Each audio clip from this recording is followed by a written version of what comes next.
What's going on, Dragons? Happy Friday.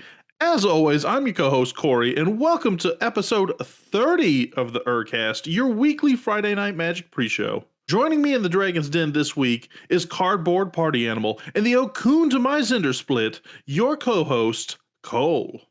That's really sweet of you to say, Cory. I think we are party animals because the big 3-0, 30 episodes. That's wild. It seems like just yesterday it was only 29 episodes. So it's exciting to see how far we've come. You're really aging me because soon we're gonna have more episodes than years on this tree trunk. Well, let's chop you down and see how many rings we got. Maybe not. So Cole, as always, the question we start off every episode with: how has this week in Magic been treating you? Yeah, so this week, huge improvement from last week, Cory. I got the chance to play some Magic. Oh wow, that's good. I got to play some good games over the weekend and took home a couple dubs, took home a couple L's, but all in all, great experience. Was it more dubs or more L's? Because I like how you say a couple and a couple, like it's a 50-50 split, but I feel like it was slanted one way or the other. Anyways, Cory, so it turns out I think it was a relatively even split, but a relatively even Zinder split, you might say. I hope you liked it in the intro, by the way. I gave you Okun. I actually was like, is he more of an Okun or a Zinder split? Is he more like the one-eyed, little homunculus, or is he more of like the chaotic giant ogre? I don't know what he is exactly. Cyclops. There's a lot to unpack there. Now I know how you think of me. So, one other really cool thing in Magic this week, I am super stoked to announce because as of recording this, it's a little bit earlier. It's not Friday for us. It's not to show how the sausage is made, but it is Monday. But there was what I would consider one of the biggest announcements of Magic's history, and it's quite frankly go for it. You can guess. Is it a secret lair on the horizon? It's the Hatsune Miku secret lair that just got spoiled.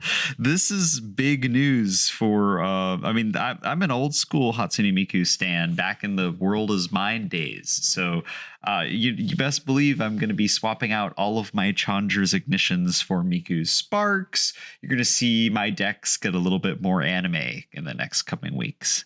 You know what's funny is, a week or two ago when they announced the Cowboy Bebop secret lair, I was like, well, we're weebing it up around here. And then this just came out and I was like, well, the eclipse has happened even more so. Well, I was so excited for the Cowboy Bebop secret lair because that's genuinely one of the best anime of all time. But I was disappointed to see it. I thought it was a Japan exclusive. I don't think we'll be able to get any of those sweet Cowboy Bebop cards. You don't think Hatsune Miku is the same one? Because the secret lair post I saw is pretty much all in Japanese. Is that not the case? Well, can I Miku or can I not Miku? I got the email. I got, an update from Secret Lair themselves. So I would think that they're not going to send me an advertisement if I can't make good on it. But who knows? That's 100% not true. I'm sure they were like, let me lure him in and he'll get a passport to Japan. He's going to fly over, secure the goods, and then come back. Wow. This is just absolutely incredible. I'm rejoiced. But Cory, tell me about your week in Magic. I actually had a fairly eventful. Okay, let's go back to how the sausage is made, right? So it is Monday. This episode comes out on a Friday.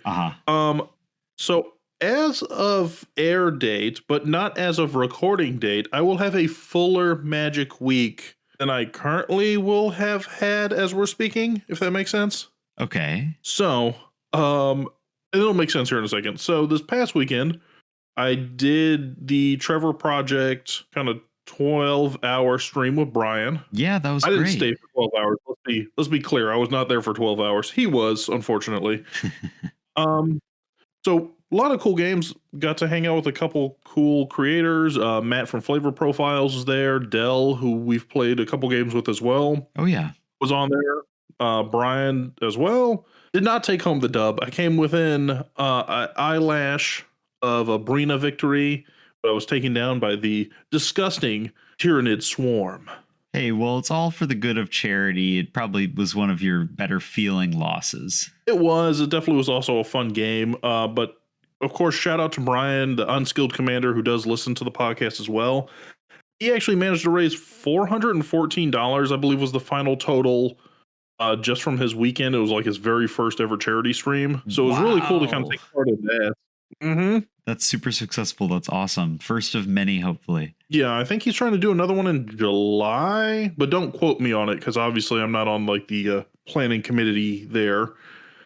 Then tomorrow I will allegedly be on the Chaotic Commander stream.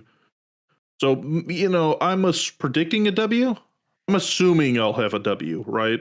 So for the viewer at home, go ahead and check Chaotic Commander's Twitter stream. And if Cory has not brought home the dub, you know what to do. Dog him in the comments, boys. I want to see the Dragon howl. Oh, is that what we're going for? The Dragon howl? Nah, I'm just workshopping it. This is really in the early stages.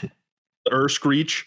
But one other cool thing, I don't know why I'm burying the lead so deep into the episode already. But as of this episode airing, there is one other kind of cool milestone we've got, which is not as of the air date, because this is coming out on the 3rd of May, but in 2 days, so this upcoming weekend, is actually the 1-year anniversary of the podcast. Woo woo! Oh yeah. So I think we'll have a little bit more to talk about on the next episode, but I know we're planning on, and if you're listening to this, we are planning on doing like a little 1-year review side chat bonus episode, which might also be in your inbox depending on when you're listening to this. But naturally, you listen to this on the air date, so no, it's not in your inbox yet. You know what I got to say to that, Cory? That's going to be a classic howl. ErCast howl. I don't even know you anymore. You're a full-blown Okun. You're an Okun for life now, whatever that means. Well, good thing this is our chaos episode, boys. Not really. That was me being chaotic. God. I thought you chaos. You gotta like lure the howl into it. We're getting somewhere. I think this howl deserves a little green, blackboard time.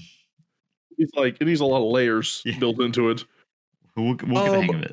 But since we're talking about partying and celebratory things, we thought the main episode for today should be discussing what everybody dreams of doing well, so hopefully can pull off, and maybe you've pulled off before in your, Magic playing history, and that is the successful victory, the true victory of the pod, the successful hosting of a game night. I'm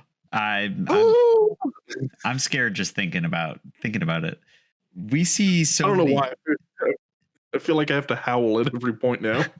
If you feel it, let it out. Howl of the moon, man. It's a full moon tonight. Not really, but that's just how chaotic we are. We're misrepresenting how full the moon is. So, is it full? I have no idea right now. No, it was full a few days ago.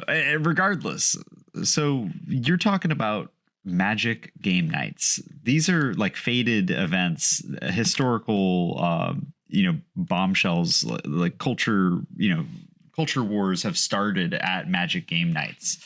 But we're going to tell you how to have the perfect Magic game night. So it's not going to be that stressful. It's not going to be as chaotic. We're going to bring it down nice and low, a little. This is going to be easy listening, this episode. This is it's going to be a cozy podcast with Cory and the Wolf. That might stick, man. That's interesting.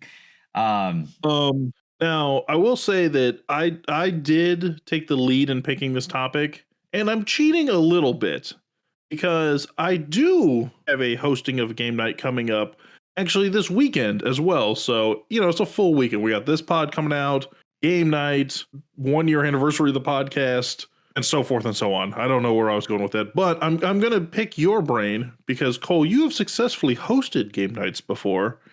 Whereas I am but a humble apprentice and neophyte in the arena. He says this, but this man is also a full-time D&D DM. He is a arguably professional gamer. So he's humbling himself here, or I'm humbling him maybe.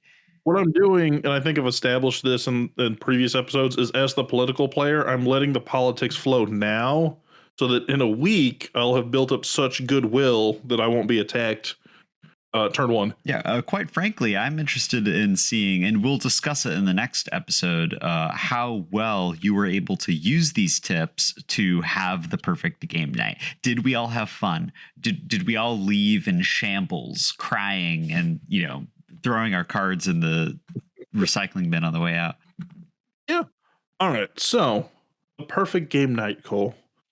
I think it all starts with setting, right? We gotta. Like any good date and romantic wooage, we got to close our eyes and we got to be adrift in the pure gaming setting. Yeah. What does that mean? Sweaty fingertips, Cheeto dust? Well, I actually want to take you back a step before setting, because before you get your setting, you have to have like an event to begin with. And the event starts with the invitations, or just like reaching out to people and getting interest. If you have a dedicated play group, you tell them, try to save a date. Here's so it sucks in this economy, but you have to plan these things out like maybe a month or 2 or 3 in advance to make sure that everybody's schedules line up, that they're able to get their responsibilities sorted, whether that's like animals or they have kids or anything like that, and you can finally get this magic get together going. Because for a proper magic game night, you can have your pod, but sometimes you want like those bigger parties. You want like 8 to 12 to even like 16 people. It helps if you have a bunch of friends that play Magic. If you don't, you might be just looking for that 4-pod, in which it's not as important to plan out in advance, but still getting everybody to commit is one of the biggest parts to hosting and having a Magic night. Yeah, I mean, you definitely have to plan out in advance. I mean, you brought up the fact that I do D&D and stuff earlier, and just something like that, getting 3 to 4 people to circle one weekend, one half a day on a weekend together is pretty much impossible to a certain degree. Sure. When you factor in work schedules, family life, other social engagements they might have. But I'm a little concerned about how you're approaching this, which is very wedding-like. Like you got to have a save the date out here. You got to send out evites. You got to figure out, if you got 16 people, then you got to figure out place settings. Who's going to sit where? I can't have the Rakdos player sitting next to the Stax player, sitting next to the Selesnya player, sitting next to Elf Ball. They're all going to fight. I have to have Weird Uncle Fester and his Azorius Senate over here. And he needs to be sitting. Well, you joke, but as I mentioned a couple episodes ago, recently I got engaged, so I'm doing a lot of wedding planning. So it's hard not to see things through the scope of a wedding. But adults are busy people. Like even if you're a gamer and all you do is play Magic, maybe you have an open schedule, but a lot of people have a ton of responsibilities, like you mentioned. So it's better to get it set in stone. So when they inevitably cancel the morning of, you can guilt them about it for a longer period of time. Hey man, you knew about this for 3 months. What do you that sort of thing. Now, just like at your wedding, right? When someone cancels the morning of your wedding, the officiant cancels the morning of the wedding. By the way, and I know this isn't the point, but I want to rib you a little bit on here. So this past weekend, you went off and got engagement photos taken. To like celebrate the engagement, but they're a little bit a couple months after. So just so you get a picture, you guys. So this fool, and I use this term lovingly, drives what 5? Well, no, I guess it wouldn't be 5 hours. 3 hours more. 3. Yeah. He drives 3 hours to the other coast of Florida with his lovely bride-to-be. Then I ask him how it goes. He sends me a couple sample photos. She goes through a couple wardrobe changes. This guy looks identical in every photo. Same shirt, same pants. Like you can tell she put thought and care into the for the framing of all these photos, and he was like, "I'm here."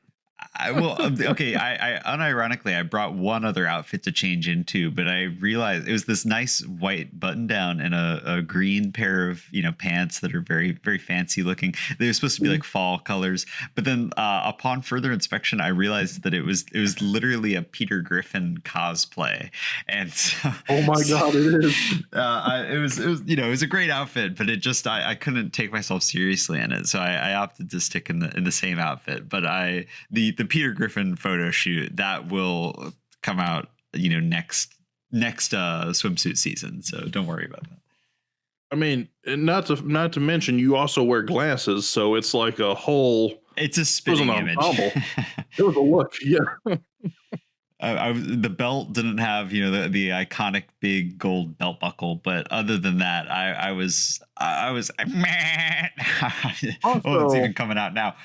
Also, for the record, you do have a white dog. I actually referred to our dog's name is Roxy, but I was jokingly calling her Brian. I wore the outfit the next day because I had ironed it and everything, and I was like, I'm not going to let it go to waste. But I was calling Roxy Brian all day. It was a laugh. So not to get too far from our initial subject, though, because, on top of having the commitment, like you mentioned, the setting is going to be your next most important aspect of hosting a Magic night. If you're going to have a larger group, you obviously need a larger amount of space. You need a lot more tables. You need a lot of chairs. Spoiler alert, a lot of people have these things. If you don't own enough tables and chairs, maybe you're a normal person who has like a dining table and a set of chairs and maybe a comfy kitchen chair a lounge, like, TV area chair. Maybe you got your gamer chair in front of your computer. You could scrape these all together, but most of the time people will have like folding chairs they can easily bring, especially if you're going to have 12 plus people. They'll understand, and you'll be able to find somebody who can help you accommodate. But you need a big enough room that these are going to fit comfortably, and everybody's not, back to back to back, elbow to elbow to elbow, and you got a little bit of breathing room. It's ideal to have a good Magic night. No, and I think I agree with that sentiment too, about like kind of pulling your resources with your friends, because most of these people, they are your friends. They're coming over to your house, so it's not a far stretch to go, hey, do you have a folding table? Do you have some chairs, stuff like that? I know what we're looking to set up is we already have 2 tables and we've got 4 folding chairs, and we've already sat there and gone into the resources of, okay, so we've got 4 folding chairs. We've got 2 computer chairs. We've got a couch that we could run a table along and 2-3 people could sit there. So I think for a majority of people, once you pass that 4 quota mark, you're like stretching. You're going, okay, what can I assemble to make all this? Because I'm not running an LGS, Yeah, so on the last time that we hosted one, we had a large turnout, and with all the tables and chairs, it was in essentially an empty downstairs floor. It looked like an LGS. We had a couple of booster boxes going. It was like, it really brings out the vibes. I like to throw tablecloths on the tables because it just kind of takes away that, it makes it a little bit classier, and for me, that makes all the difference. Yeah, I'm a classy gentleman. So if you've ever walked into an LGS, you're always like, wow, now this is a classy establishment. It's one thing that makes an LGS classy, and that I think a lot of Magic parties fail to account for, is lighting. LGSs have notoriously, grating, bright, fluorescent light that burns your scalp while you sit there. But it helps you look at the cards. I'm a person who doesn't like to strain my eyes, looking at the tiny text on cards, 3 feet away from me across the table. So I like to have the room brightly illuminated. But I'm going to drop this piece of advice, and you can quote me on this. BYOL. Bring your own lamp, and you're going to be in a different ball game. I like to personally illuminate each of my cards for maximum kind of strategizing. Like if my field is illuminated, not only do people have a hard time looking at it because the cards are shinier, but I can formulate my plans a little bit clearer because nothing is in the dark. Nothing's left in the shadows. So what you're saying is you bring your own like painter's lamp, and then the glare off of your double sleeved cards gives you like that ominous presence where you just haunt them. Is that what you're getting at here? Absolutely. There was a great chess master who used to put like a candle, like if he's playing against an opponent at night, he'd put the candle by the right side of the opponent's board so that, they each time they lift their hand, the light is flickering in their eyes to distract them. And they would, feed their opponents like on bread and wine and get them drunk so that they could take every tiny aspect of game advantage that they could. It's funny you bring that up because I do recall watching Pro Tours where Brian Kibler's over there with just like a mega flashlight at the table, shining it in their eyes as they're sit playing. with the opponents so that they have the sun in their eyes, so that they're having to strain. Like there's tons of micro strategies to BYOL, but the biggest benefit is that in 20 to 30 to 40 years, your eyes are going to thank you for not having to strain all that much. I like that we start this off by, hey, let's talk about hosting game night. And you're like, no, but let me tell you about Cole's Sun Tzu, The Art of Magic. Well, you cannot host a game night without game lights. Maybe quote me on that. That's maybe a little catchier. Yeah, that's a t-shirt for sure. No game night without game light. I might be able to sell that to game nights. Yeah, I think you could. That's a custom playmat if I've ever seen one. That you know what's funny is we joke about this, but I come home today from work and Sharon has ordered 4 lamps off of Amazon, like 2 kind of standing lamps and then 2 kind of like adjustable, where you can kind of like adjust the neck of them. Sure. For a desk. And she's getting them assembled and I go, okay, well, there's money well spent. So we just lit up our dining room area, which did not have the best overhead lighting. I can agree with that. Now, what you people will eat, I have no idea because my entire budget's been blown on light bulbs and lampshades. So that's a really great point, Corey. Part of the essential ingredients to a good Magic night is going to be the food and drinks. People are hungry. If you're hosting a long game day, people are going to need to refuel with brain food. It's easy to go for the gamer snacks. That's going to be your Doritos, your Tostitos, your Totinos. Anything that's in that realm.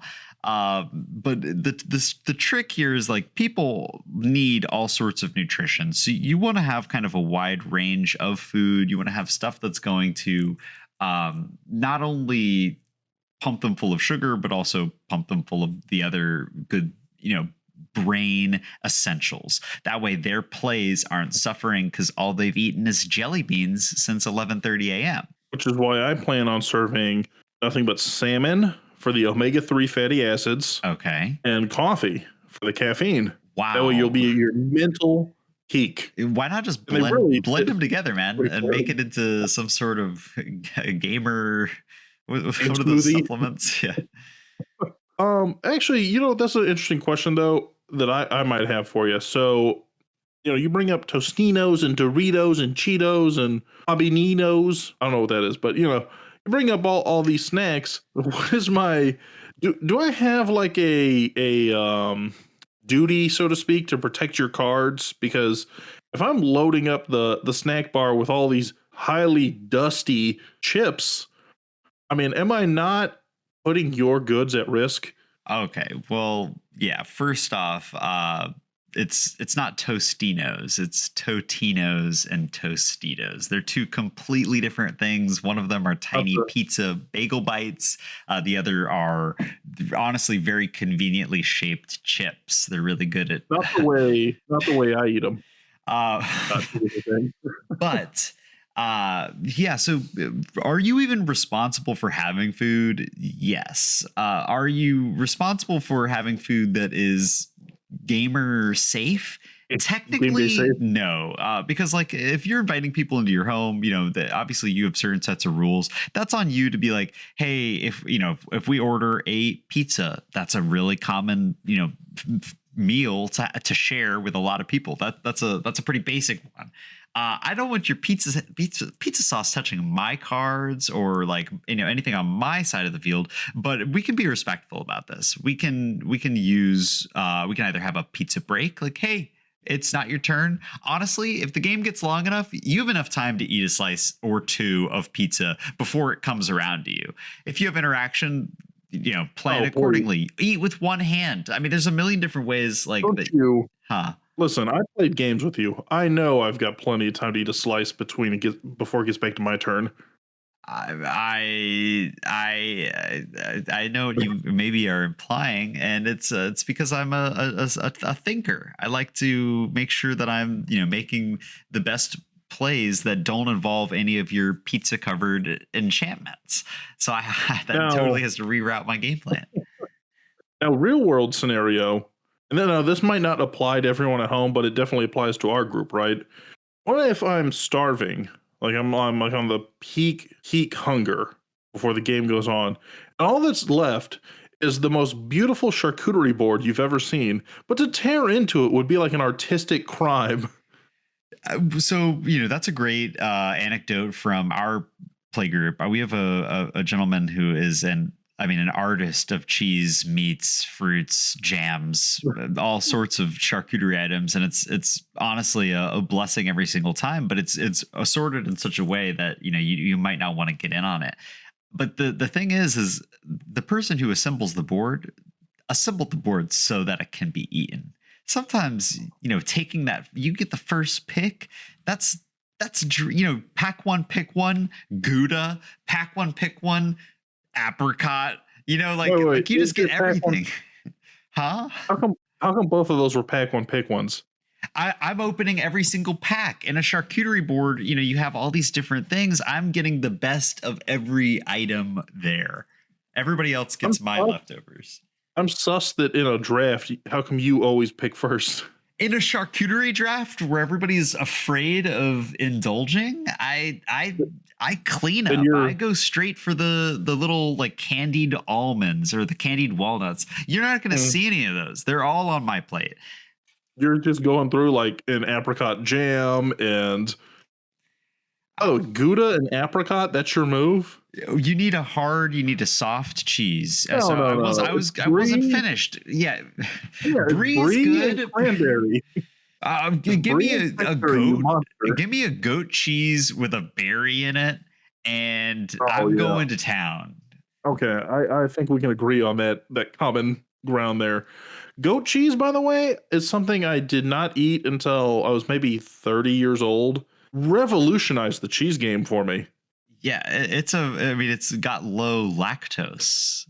Also, it's super creamy too. I don't know why we keep going on these weird tangents, but this is a charcuterie podcast. All right, everybody, give it your charcuterie howl. Moving on. But before we get past that, I do want to mention hydration is number one. People don't drink enough water. When playing Magic actually expends energy. Like your brain is burning through calories while you're figuring out if you should, have your shock land come in untapped or not. Like that. Those are precious calories. You're gonna find yourself exhausted and needing to re-quench your thirst. Sometimes, depending on the group, you might want some alcoholic beverages as well, depending on how long and provided you're 21 and up. It can be a fun way to enhance or unenhance games depending on how far you take it. But fun cocktails or mocktails can be an exciting way to turn your Magic charcuterie night into a little bit fancier or a little bit more interesting, at least if you're doing mocktails too. What's funny is a lot of people think when you're playing games, I can't be expending that much energy. But like you said, you are actively burning calories. And I remember reading, and this might go back maybe 10, 15 years, like a while ago. Sure. That when grandmasters play at like the world chess championships and stuff, it's not uncommon for them to lose upwards of 10 pounds of water weight across the duration of several matches. Wow. Because they're just so focused in for, potentially hours on end. And if I remember, the world championships of chess can sometimes go like 15 to 20 matches. So the fact that they're sitting there just expending all that brain power across, several days, that it can really take it out of them. It's a slog. So you want to be able to refill, your homies' food meters. That once those get low, actions get harder. Food increases your energy. Ask me if you have any more questions about food. And some of us are playing for chess world championships, and some of us are just playing Urza. So it's same, really.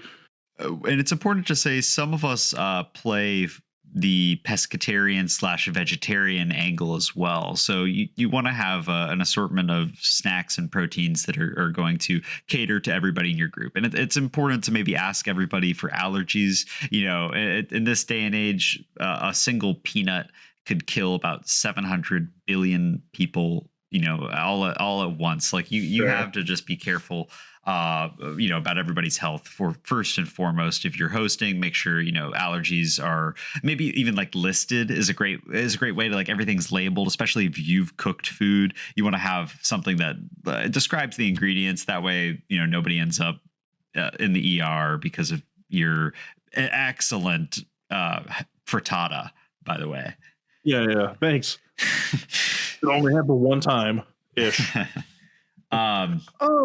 Well, I think too, if we're looking at, let's look beyond food, but also the setting as well, is the group that you invite. There's certain, and I don't mean this in a way, let me preface, I don't mean this in a way of like exclude people from your group, but I think you also need to have a good gauge on what the expectation is for everybody in your group. So for example, this event we're having this weekend, we are having some more experienced players, stuff like that. So some of the newer players, it might not necessarily be the right event for them. Now, that's not to say they're not welcome amongst those people hanging out, but it may not be their thing. Or if you're like, hey, we're playing CEDH and those people aren't interested in it, sometimes the Venn diagram does not necessarily need to overlap as much.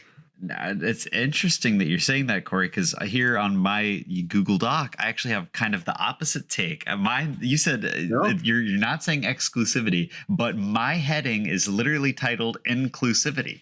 So I mean, here we go. But it's basically like, I think skill level, experience, regardless of either of those things, it's fun to bring these people in and kind of give them like another outlet for Magic. Like, especially, if provided, I guess, you're a nice group of people, it could be really great to get a large group together and be like, okay, well, now this person who maybe has only played a couple times gets the chance to play with several nice people in a very safe environment and can ask questions. They're surrounded by people who have knowledge, so that they can lean over to a different pod and be like, hey, Corey, I know it's not your turn, can I ask you about this interaction between these two cards, and kind of gain that knowledge where they might not get that same experience if they're in like an LGS surrounded by strangers, usually nice strangers, but it can just be a bit more intimidating. So I agree and disagree with that, right? So I do agree that if you're a new player or you want to bring new players on the fold, I do think it's easier and better to do it within your friend group, because you have a little more control of the environment. You typically are going to surround yourself with nicer players or more accessible players. People that you tolerate playing with sometimes. Exactly. Tolerable players. That's the word we're looking for.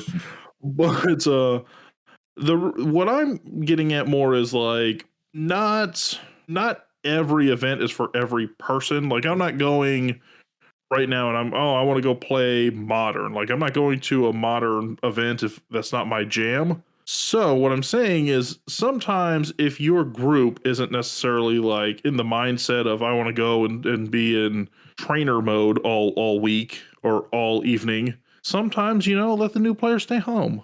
Now, I'm not saying don't invite them, but what I am saying is sometimes even the new players are like, oh yeah, I want to get some more reps in one-on-one separately before I feel comfortable entering into that water. and it's okay. At what point? At what game is a player no longer a new player, Corey? That's what I want to know. At what point are they getting uninvited from your Magic party? Is it between game 14 and game 15? If somebody's only played 9 games, would you say no? But they've played 10, and you're welcoming them in with open arms. Like, where's the distinction? No.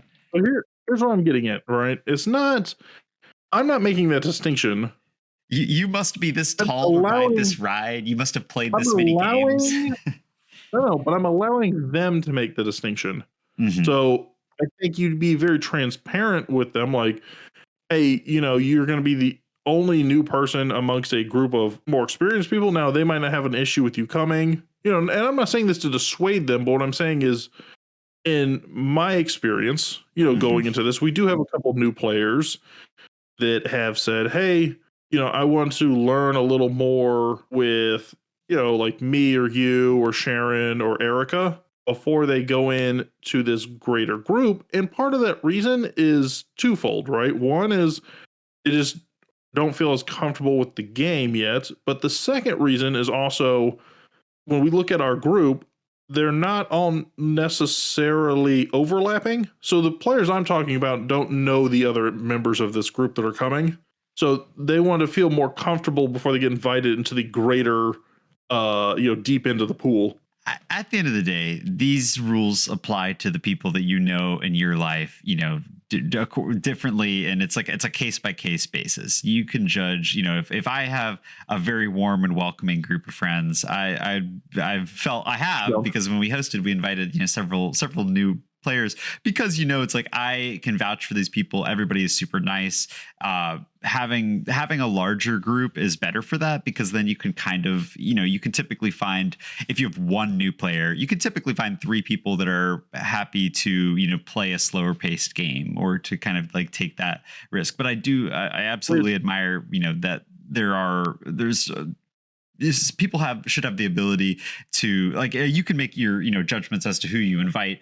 Sometimes you don't want to invite somebody because they feel like they will have to say yes, but they can typically make that decision and say maybe I'm not ready or I'm not there yet. No, so I'm not going to uninvite somebody. That's why I'm saying I'm not saying I want to exclude anyone, but what I'm saying is I want to be very transparent about the setting you're going into, sure, so that you can make your own decision. So in our case, I'm saying these 2 players who shall not be named, but you've met them. We played together. Beep, and they're new.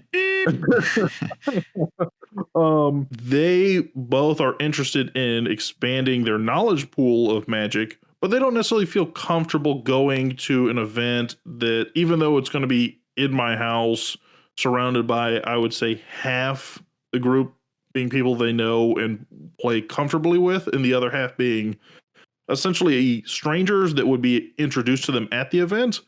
They don't feel comfortable getting to that point yet because they're still at the point of like, how many land do I tap to pay for the mana cost? Like, they're in the very fledgling stages of it. But what I'm saying is I'm making it transparent to them, like, hey, this is about the size of the group. These are kind of their experience levels, and they are just opting to go, hey, next time I want to come. Or maybe they heard you were coming and they were like, oh God, no. Regardless, and especially if you're doing like a CEDH, group, you probably want to, keep your lesser experienced players out of it. It's a case by case basis, but that, regardless of how many people you're inviting and how inclusive you are going to need extra materials. You don't have to be a new player to forget something like a playmat or maybe your dice, or holy moly, you forgot your whole collection of Magic the Gathering cards. Can I borrow a deck? It helps to have like a couple of precons, sleeved up that you're not too emotionally attached to, that, you can have people borrow and play with throughout the day. But playmats are going to be the big one there, folks. If you're hosting at your own home, you have access to all of your own things. I don't know about you, Corey, but I've gone overboard. I have like probably 5 to 6, playmats. I can almost do 2 pods on my playmats alone, and having that just lets everybody play with the optimal materials if they have done the unfortunate and forgot something integral. No, I completely agree with you. Now, I will say, like, if you're hosting your first event, don't feel obligated to sit there and go like, oh, I only own 1 or 2 playmats. I have to go buy 6 more so I can outfit 2 pods. But I think if you have those items, it does streamline your event more so. Like for me, a real game changer was the first time I got a dice bag, because the ability to sit down at your pod, plop open a bag and go, hey, look, I've got so many D6s, D20s, whatever you need, and just making it sort of like a free open resource for the table to use. That was a game changer. I know for other people, it's been having apps on their phone or on their iPad for life tracking. I mean, even little things like that help just take one less like piece of accoutrement out of people's travel bag usually is a huge benefit for them. Not only does it streamline the game, but it streamlines their packing process and gets you over there a little bit faster. Something on a phone, like an app, can be downloaded by everybody. It can even be downloaded on the day, provided you have Wi-Fi. So that's a really great point. When you said packing process, I was thinking the exact opposite, which shows you our mindsets, right? You're Mr. Inclusive, so you're like, yeah, packing to come. I'm Mr. Exclusive, apparently. So I'm like, to leave. Yeah, packing to get the hell out. Yeah. Oh, well, that's actually not something that I didn't write this down on my list, but having like kind of a set idea of when you need people out of your home, like especially, people have responsibilities. You might have to do something the next day if you're doing this on a weekend, or you might even have work the next day. Having firm and clear boundaries is good. Obviously, sometimes you get those games that are just like going on, and you can't cut that in the middle of the final throes of death for the like in a seriously good game. But you want to have an idea of like when you want this to start and when you want this to end, so that you can hopefully get people to help you clean up and get out of your hair when you need them to. No, and I think that's just good event planning all around. Like inside Magic, inside any other, if you were hosting a child's birthday party, you still want to have, hey, this is the time that everyone's going to meet up roughly, and it should wrap up in X amount of hours, at this time. Right. So, and that is something that really plays into account. So I know for us, we have not necessarily a big travel within our group, but we do have some members that, their drive might be an hour or 2 hours. We've got some people coming from a little outside of our area. Right. So you do want to necessarily have it where, one, there's enough time to kind of justify the travel. And that might vary for, each group. Some people might go, hey, I'm willing to drive 2 hours to sit down for a game and then drive 2 hours back. Our group typically meets up on a Saturday and plans on like an all day kind of event. So we usually will start at like a 10 to noon time period. And then, everybody plays until, let's say, 8 to 10 o'clock at night. But everybody also has to plan for the fact that, hey, when I leave here, I have to have enough energy to then drive 2 hours back to my house. Yeah, that we, if you have the space, you can offer room, especially if if you are encouraging, the use of alcohol, you want to make sure that everybody is getting home safely and responsibly. So that's a really important thing to consider, being thoughtful to your friends. But if they have to leave, they might be the ones that are having to concede those really epic, long-winded games and just head out. That's on them. If I get the dub from that, that's a fair dub. It's on the record. Now, what happens if you are taking the L? Do you flip the table inside your own house? If it's my table, I kick everybody out. Regardless of if they're not sitting at my table, everybody's got to leave. If I lose one game, I get disrespected like that, you're out. So which is the next thing. So, they talk about house rules and stuff. You are currently the house. So, I mean, do you get like a respect win? Like people just scoop and give you the wins? I like to think no, but again, because of this tyrannical fear that everybody feels for me, I do. It would be a lie if I said no, I don't get the free wins. I've cried before to get a free win. I don't care, man. It's all about the dubs. And that's outside of Magic too, right? Like you just cry anytime you want something. Yeah. If I want to get out of a traffic ticket, just start bawling,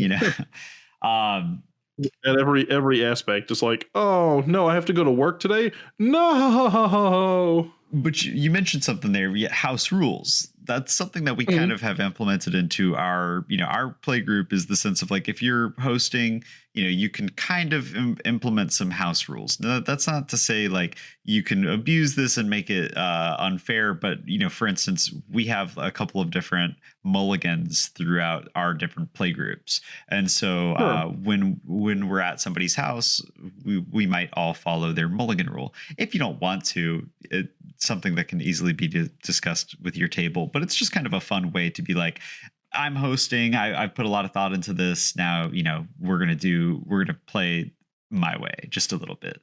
Yeah, and I will say, I think the mulligan rules that we have within our group, there's not any one of them that stands out to me as like overtly busted.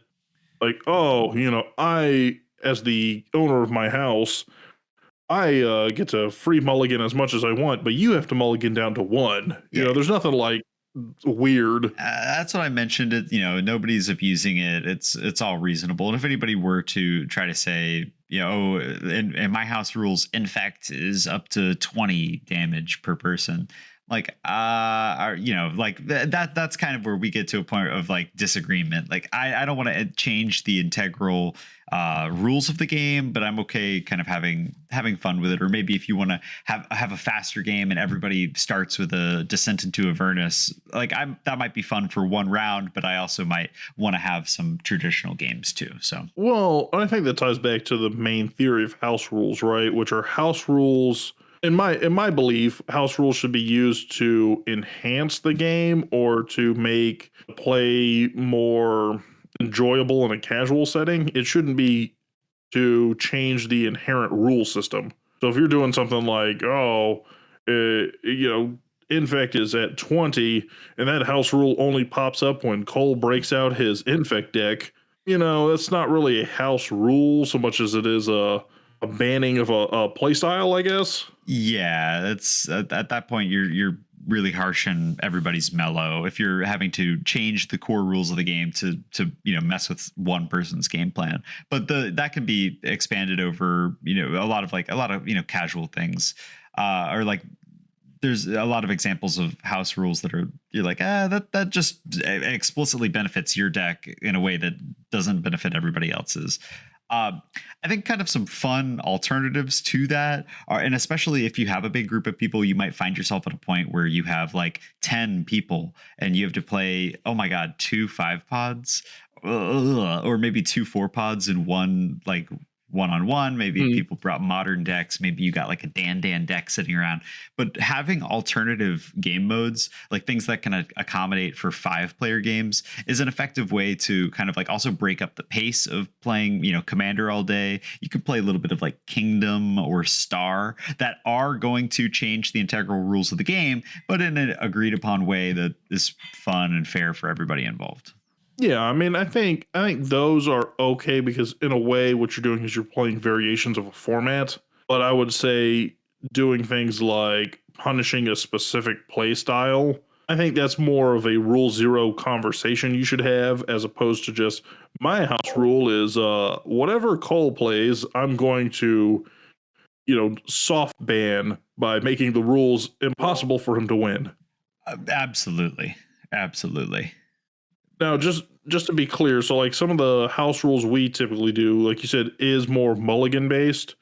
So we've got, one of our hosts and a couple of members of the group will do like a partial Paris mulligan, which is you look at your hand, you select so many you want to keep, so many you want to toss, you put those to the bottom, you draw, and then you scry 2. You revisit the house rules episode, if you want to get more information on our house rules. We've been taking too many tangents this episode. What are you talking about? This is the straightest line that I know on how to curve my way around the topic without beating around the bush indirectly, straight to the point ish. And if anything, I would say that the partial Paris mulligan is if any of them is the one that feels the most busted, because it feels great to sculpt your hand like that. But it sometimes it leads to some pretty crazy games, which is great if you want those high octane games. But if you want something a little more natural, obviously you might want to do a more traditional mulligan. Which is why I pitched to you my house rule for this weekend, Cole.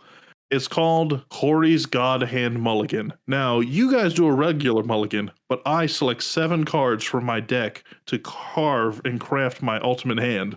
My God Hand Mulligan is where I tape my hand to all 7 of the Magic cards, like the God Hand from Initial D, one hand taped to the wheel. So I got one more exciting way to kind of like change up a Magic game night and kind of, I think, add an element of surprise, an element of reward, and something that I think everybody looks forward to in this godforsaken hobby is cracking cardboard open in packs. Cory, I gotta give it to you that other than like, the card that you might get at an LGS every once in a while, like when they're feeling friendly and they roll the D20, you get to like select something. The first Magic night that I had with you, Cory, you bought like several packs and distributed them to whoever won, but in a way that was like they could pick first. So everybody who was playing still got something out of it, and you weren't encouraged to play your stompiest decks, just so you could get, I get all the booster packs or whatever. But it was a super fun kind of like way to digest the game. You break out your packs and everybody, shares what pulls they got. And it's just a really enjoyable, not super expensive, way to increase the fun that everybody has at your Magic game night. Yeah. That's something that, like I said, we did it one time when we first, like the very first time we hosted a game night, and it was super enjoyable. So just to make it kind of clear or explain to everyone at home. So what we did is we had 6 or 7 people, I believe, come over. So we got different packs from our LGS. Like we've got a Kaldheim, Strixhaven, just whatever was out at the time. But we got like different ones. And then whoever won the game got to pick the first pack. Whoever came in second got to pick, second pick, so forth and so on. But everyone left with a pack of relatively equal value. Now, you could argue that maybe some packs were more valuable than others based off of the set they were, but there was no like, this is the collector's booster and this is, garbage. Right. And it's been like emulated a couple times. Not like I'm a trendsetter or whatever, but we've gone to other events and people have done the same thing. For ours, we did Jumpstart packs, which are really great for newer players. We had a lot of newer players, and that's something that they can take home, shuffle up with their, if each person got 2 Jumpstart packs. So if you got, say you and Sharon both got 2, you could mix up and make like 3 or 4 different combinations of cards that can be battled up against each other. Now, I do have 2 points on the Jumpstart pack thing that you did, right? So you got 2 boxes, I believe, of Jumpstart, 2023 or 2022, whatever year it was. Yeah, I think it was 21, to be honest with you. Sure. Ancient. No. But I think it plays like 2 cool roles to it. One is, you could get new cards, which everyone is excited for, but you talked about having a standalone format. So, hey, if you get in a odd number of people where there's 2 4-pods going and you're 2, one-on-one individuals off to the side, right, they could crack a couple and have a one-on-one game of Jumpstart with just a randomized deck. Oh, absolutely. That's similar to that Dan comment of like, it's good to have another 1v1 format. Jumpstart it's fun. It's a 1v1 format that you can play a couple of games quickly if you're waiting on people to show up. You just throw in a couple. Hey, it's fun to open them. I'm looking for the Ristic Study. If you get it, that's the house rule. You got to give it to me. Now, it's funny. So you bring that up, but when we had Jumpstart, Sharon actually walked away with an Ash Coat, which is like a $45 card. That was clean. That was a cleanest pull of the day for sure. Which is weird because then I opened a pack and I got nothing on Ash Coat levels. Well, and I think I did get some like interesting stuff. I think we can imagine who's getting a rat deck in the near future. Yeah, me. But I think that more or less covers the main points, but we've yet to cover, I think, the final point, which is the end. So ideally you have a successful game night, and then your next step is to lead into the next successful game night. Right. So, are you of the opinion, Cole, that when people leave, you give them some time to savor the highs and then make plans, a day or two later, go, hey guys, when do we want to meet up again? Or do you strike when the iron's hot? Like, hey, before you leave, I'm going to lock all the doors and you can't escape until you circle a date on the calendar. Yeah. That's again going to be kind of a case by case basis, like whatever works for you guys. But like I said earlier, I think the best way to do this is to get it done in advance. And so usually we like to float a couple of dates, like, could this work? Could this work? We're all adults. So we all have, for the most part, we all have Google calendars that we keep in varying degrees of, upkeep. But it's easy to say, hey, I think that might work. I think that might not work. We can at least narrow it down to like 1 or 2 days. And then over the course of the next following weeks, we can kind of like narrow down, staple down that day and get everybody linked in, especially with our system where we're kind of like swapping who hosts every time we do it. It's good to be like, who's gonna, where are we gonna meet up next? It's that sort of thing. Yeah, and I think another point, and it's good to bring up too, if you have never done like a game night for Magic or D&D or really any kind of gathering amongst adults, we all do have schedules. And I understand that you want to attend all those events, right? Like, I want to go to every single one, hang out with my friends as much as possible. Yeah. But there's always going to be a time where 9 out of 10 people are free on this one weekend and you're not, or one person's not.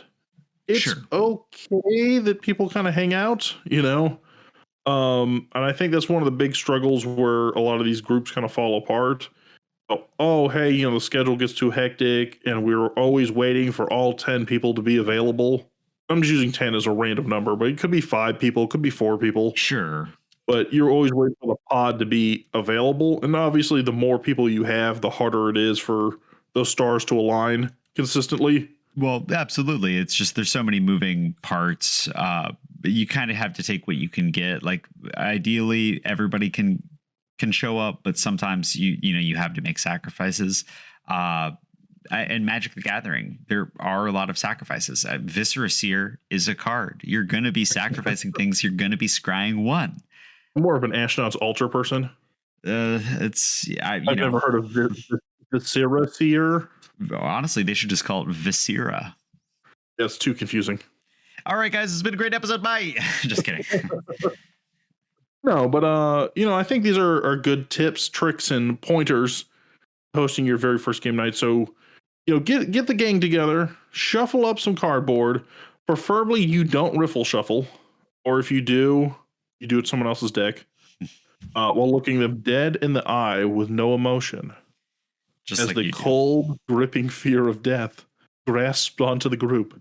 Also, snacks. Snacks are good, yeah. Hydration is key. Hey, thanks, music is fun, but like you don't want it to be too loud or too distracting. Same with the TV. So, bam, finishing it up. Yeah, some background noise. But I think that brings us to question of the week, card of the week, and then we're gonna go ahead and wrap up today's episode. Cole, are you ready? Question of the week. Are you braced? Have you strapped in? How? UrCast how, buddy? Let's do it. This question of the week comes from Sam out on Twitter. Sam would like to know, point blank, what's your saltiest hot take? Wow. My saltiest take is probably going to be like land destruction. Everybody hates on land destruction, but I think land destruction is so integral and necessary to the format. Lands are just understandably OP because they have this like hidden rule that nobody can, blow them up without making somebody cry or making them quit the game, or maybe I'll never play with you again if you blow up my lands. I stick just about as much land destruction as is, reasonable in every deck that I play. So that's going to be like a lot lot of your, your strip mines, your ghost quarters, anything that can take out a Cabal coffers is just like going to change the game for you. And I'm tired of this stigma that land destruction sucks. I love a lot of those like land destruction effects, like balance that, equal out lands. I'm tired of this land era, and I'm ready to usher in an MLD era. You know what's funny is my answer to this question was the exact same thing, like literally like locked and loaded. But I wasn't gonna say MLD. Like I don't know if I'm quite ready for the mass land destruction, but I do think that targeted land removal doesn't deserve the hate that it gets. Fair. Like why can't I have, you brought up like strip mines, ghost quarter. I actually recently came across a green. I can't remember the name of it off the top of my head right now. It's a green sorcery. Dude, you're thinking of Wave of Vitriol. I am not. It's Mowooli something or other. Oh. But it's 2 and a green. It's destroy target land, and then you can ramp yourself for a forest. Okay. But like stuff like that. Because listen, if you're playing a Field of the Dead, and that's the whole gimmick of your deck is to have Field of the Dead out and make a bunch of zombies off of it. Oh, come on. Yeah. I should not be able to go like, well, I can't touch your win con. I'm gonna hit you with the Field of Ruin. I'm gonna blast your Field of the Dead. I'm gonna hit you with the better field. Or let's look, Cole, you famously have a mono black enchantment deck that has what's that card? Glacial Sheets or whatever? Glacial Chasms, which is going to prevent all damage dealt to me, but for the steep price of 2, cumulative upkeep life. So that ramps up pretty quickly. But if you have ways to like cycle lands around or to gain life, it's a great way to kind of like lock people out of damaging you because they might not have a single piece of land destruction. But if I did have a piece of land destruction, I mean that whole pillow fort becomes a lot more vulnerable. And again, I would kick you out of my house for that. So don't do it. Don't do it. Now, I did come across one mass land destruction strategy that I kind of want to try once just because it seems like just spicy enough, salty enough. So it has to do with Eudora, the Grave Gardener.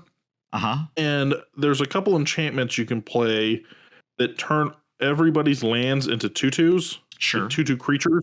And the idea is you turn them all into 2/2 creatures, and then you board wipe. But because you have Eudora out, all your 2/2 lands that are also creatures die and then come back face down as forests. So whereas everyone else is destroyed. It's the equivalent of playing a Avacyn Armageddon effect and being a one-sided land board wipe.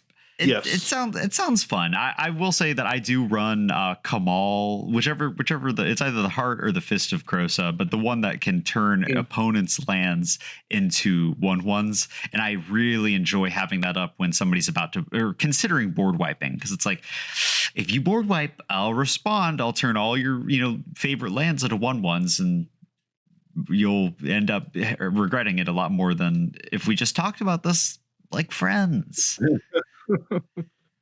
Yes, the anti-wipe technique. Crying.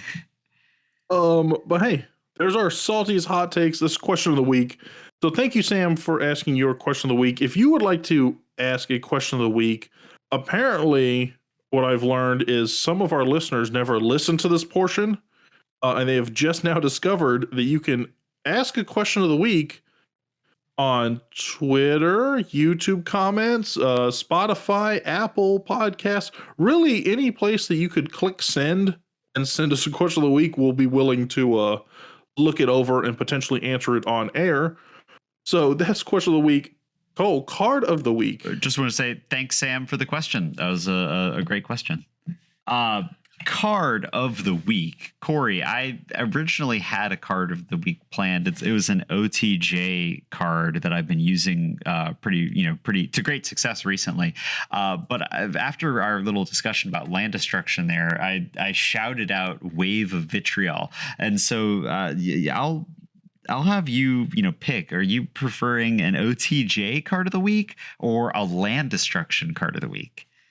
I mean, I think you got all hot and bothered talking about land destruction. So let's keep the good times rolling And let's justify this a little bit with some more land destruction. So it's what the people want, Cole.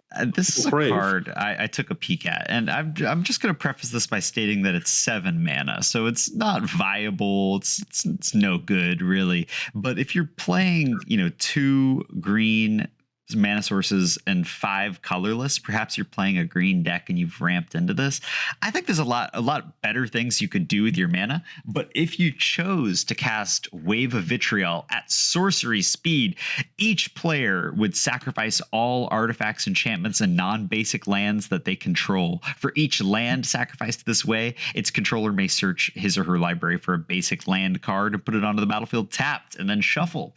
But basically, this is such a punishing card for decks that have, maybe 5 color commanders. They need a lot of those non-basics. Having to sacrifice all of your non-basic lands is going to destroy the guy playing Kenrith and send their Cobble Coffers or their, Nykthos to the grave. And it's a punishing card because if you don't have the basic lands to back it up, you're not going to get anything out of this, and you're going to end up with a board that looks like you had to mulligan down to 1 and kept nothing in hand. The fact that it destroys artifacts and enchantments is could be a downside, but obviously you're playing this in a deck that has almost entirely creatures, or maybe you are playing Eudora and you don't care about your artifact and enchantment creatures dying because they'll come back as forests. But I think there's something to be said here about how cool this Bane of Progress effect is stapled onto From the Ashes, which is a red sorcery that only costs 4. It's a little bit more viable, but the combo of those 2 cards is cool. So what you're saying is MLD, it's coming back? Or did it never left? It never left. It's just extremely unviable and not that good. I've gotten I don't know why we're still on this land destruction train, but as you've known, I've gotten on this Zowu the Punisher or Zozu the Punisher hype train out of nowhere recently. It's just whenever somebody plays a land, it burns them for 2 damage. Right. And I kind of want to see if I can make a mono red bounce land deck just so I can have him as the commander. I destroy all your artifacts, so you've got no mana rock. So we're just in this cycle of you constantly having to bring in more land. Well, there's a ton of mono red land hate, so I think that is a great call. I like the Price of Progress, Price of Glory kind of cards that destroy lands when they're tapped on other players' turns. But that's just me. Yeah, it was a Price of Glory, or I think it is, where it's you tap it on other people's turns and you destroy all of them. Right. Or just the ones that you tap. Just the ones you tap. Well, I think that brings us to the end of today's episode. So, if you want to reach out to us at Cole, the people can find you, I believe, at loveandmana.mtg. That's right. You can reach out to me at Sleevecard, or you can reach out to the podcast directly at UrCastPod or contact.urcast@gmail.com. Like I said, we should be trying to have a little bonus episode pop up over the weekend. Just nothing too formal, just kind of us reflecting on how the year went with the podcast, kind of goal setting for the upcoming year, and just generally chatting about our feelings, how it's all progressed. Really peeling back the layers of this ball of wax and letting you guys have an insight to our immortal suffering. The cheese inside. What is the? Oh my god! I don't know why I'm thinking of this now. What is the mozzarella where it's another mozzarella on the inside? You know what I'm talking about? I know about the red wax cheese. I don't know about You're thinking like Baby Bell cheese. No. Either way, I'm not a cheese guy. I can't help you. I'm lactose intolerant. Bruschetta cheese is what I'm thinking of. Bruschetta? No, bruschetta's a bread. It's gonna bother me. Anyways, hey, find out next week if we get to the bottom of this cheese thing. The cheese within the cheese. But thank you for making it to the end of today's episode. Have yourselves a magical Friday, and we'll see you next week. Bye, guys.